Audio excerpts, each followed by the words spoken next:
A very good morning to all. So today's EVS class we'll start with the next topic, that is coal and petroleum. Okay, आज हम किसके बारे में पढ़ेंगे? In today's class we'll study about the coal and petroleum की कोल और petroleum किस तरह से एक नेचुरल रिसोर्स है हमारे लिए. ठीक है, अब जो ये कोल और पेट्रोलियम है कहाँ फाउंड होते हैं? Coal and petroleum are found in the deep layer of the earth. Earth के अंदर जो बहुत डीप लेयर है वहाँ पे क्या फाउंड होता है?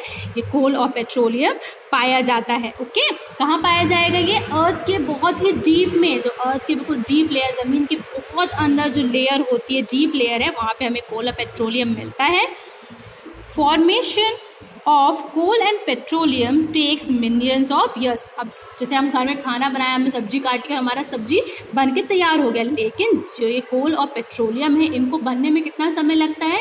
इसके बनने में मिलियन ऑफ ईयर्स, बहुत मिलियन ऑफ ईयर्स लगते हैं कोल और पेट्रोलियम को बनने के लिए. ठीक है, क्योंकि ये अर्थ के बहुत ही अंदर डीप लेयर में बनता है, इसलिए इसे बनने में सालों भी नहीं कह सकते आप, मिलियन ऑफ ईयर्स लगते हैं कोल और पेट्रोलियम को बनने के लिए. Okay, they are formed from the remains of dead and decayed plants and animals that had been buried under the earth layer million of years ago. अब जो ये कोल और पेट्रोलियम है बनता किससे है?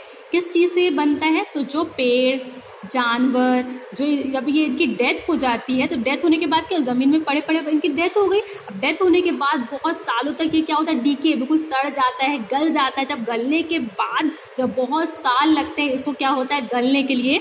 तो उसके बाद क्या होता है? ये पेट्रोल और कोल उससे फॉर्म्ड होता है. अब क्योंकि ये बिल्कुल आसानी से तो डीके हो नहीं जाएंगे, इनको डीके होने में कितना समय लगता है? इनको डिकम्पोज होने में मिलियन ऑफ ईयर्स लग जाते हैं, बहुत साल लग जाते हैं इन एनिमल्स और प्लांट्स को डीके होने में, मतलब डिकम्पोज होने में, सड़ने में, गलने में. तो उनको क्या होगा? मिलियन ऑफ ईयर्स लगेंगे. जब ये सड़ और गल जाएंगे अच्छी तरीके से, प्रॉपर तरीके से, फिर इनसे क्या फॉर्म होगा? पेट्रोलियम और कोल फॉर्म होगा. इसलिए पेट्रोलियम और कोल को बनने में कितना समय लग जाता है? मिलियन ऑफ ईयर्स लग जाते हैं. क्योंकि ये किससे बनता है? ये डेड प्लांट्स और एनिमल जब डिकम्पोज हो जाते हैं, बिल्कुल डीकेड हो जाते हैं डीप इनसाइड द अर्थ, इनसे फिर ये पेट्रोल और कोल बनता है. अब क्योंकि they are natural source of energy. ये क्या है? Natural source of energy. सब आपको ही पता होगा कि कोल और पेट्रोलियम का यूज़ किस में किया जाता है? कोल और पेट्रोलियम का यूज़ किया जाता है ऑटोमोबाइल्स को चलाने के लिए. जो हम आज बाइक्स, स्कूटीज़ और इतने तरह के जो व्हीकल्स जो हैं, जो रोड में आप चलते हुए देख रहे हैं, तो वो क्यों चल रहे हैं? वो चल रहे हैं पेट्रोल डीजल की ही मदद से.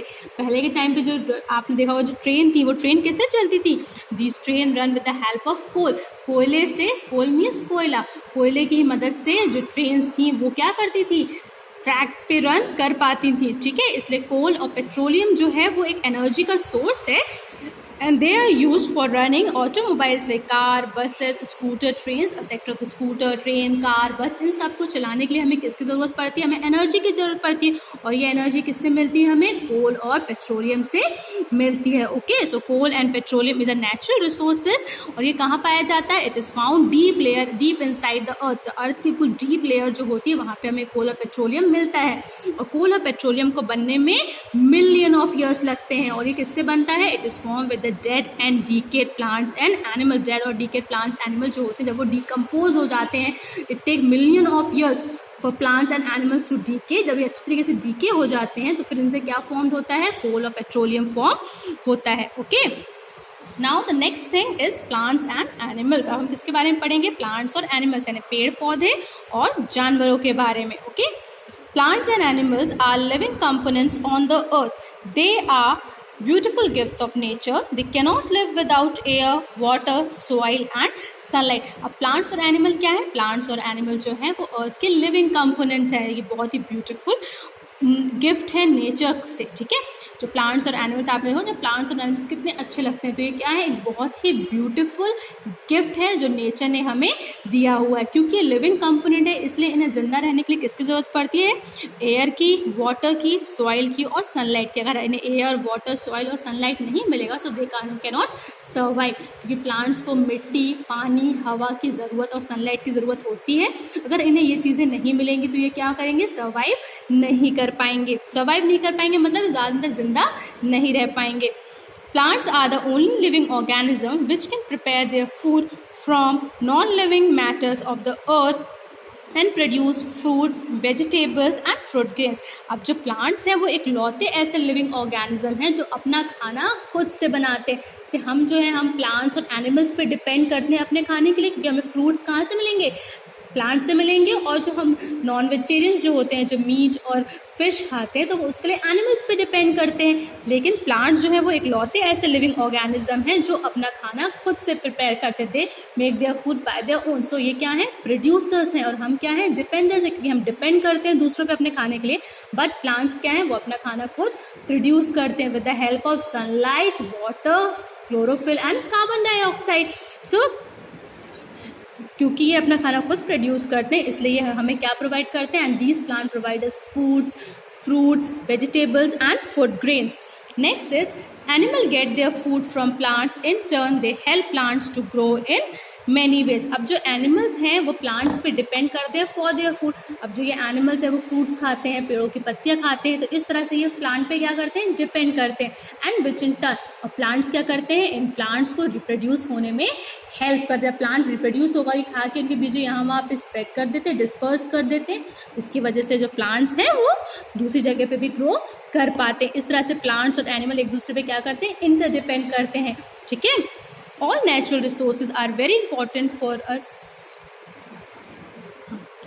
All natural resources are very important for us. We should use them with great care. जो सारे नेचुरल रिसोर्सेज जो हमें नेचर से मिले हैं ये क्या है, हमारे लिए बहुत ज़रूरी हैं, इसलिए हमें इनकी प्रॉपर टेक केयर करनी चाहिए। क्योंकि अगर हम इनकी प्रॉपर टेक केयर नहीं करेंगे तो धीरे धीरे सारे नेचुरल रिसोर्सेज क्या होंगे, ख़त्म हो जाएंगे और दोबारा हमको नहीं मिलेंगे, और फिर हमारा सर्वाइवल क्या होगा, अर्थ पे इम्पॉसिबल हो जाएगा। इसलिए ये नेचुरल रिसोर्सेज बहुत इंपॉर्टेंट है और हमें इनकी प्रॉपर टेक केयर करनी चाहिए। हमें इनके वेस्टेज को अवॉइड करना चाहिए और जितना हो सके इनको प्रॉपरली यूज करना चाहिए। Okay, so next natural resource that is given is the minerals. क्या दिया है हमें, मिनरल्स दिए हैं।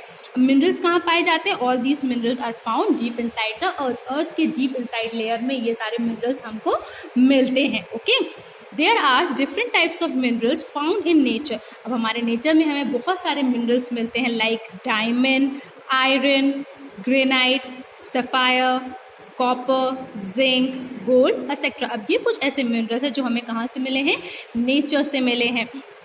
Some of them like gold, diamond are used for making jewelry. अब इनमें से कुछ ऐसे मिनरल्स हैं लाइक डायमंड, गोल्ड, सिल्वर, जिससे हम क्या बनाते हैं, we use jewelry by using these minerals. While others like iron, granite, marble are used in building house, bridges, etc. और कुछ ऐसे मिनरल्स हैं लाइक आयरन, ग्रेफाइट, मार्बल्स, ये किस लिए यूज होते हैं, these minerals are use in building houses and bridges. अब इन मिनरल्स का यूज हम करते हैं घर को बनाने के लिए और ब्रिजेस बनाने के लिए।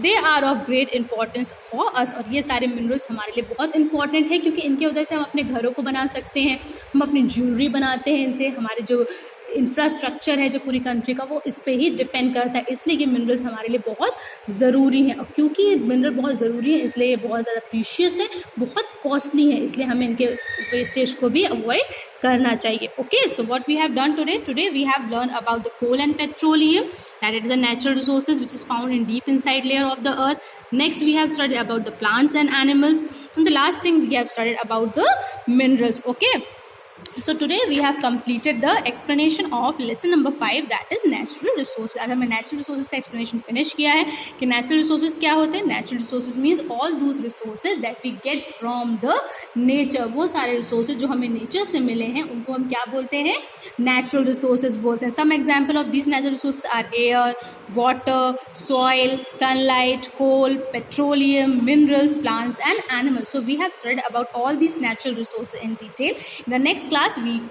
do the question answers of lesson number 5, natural resources. Okay.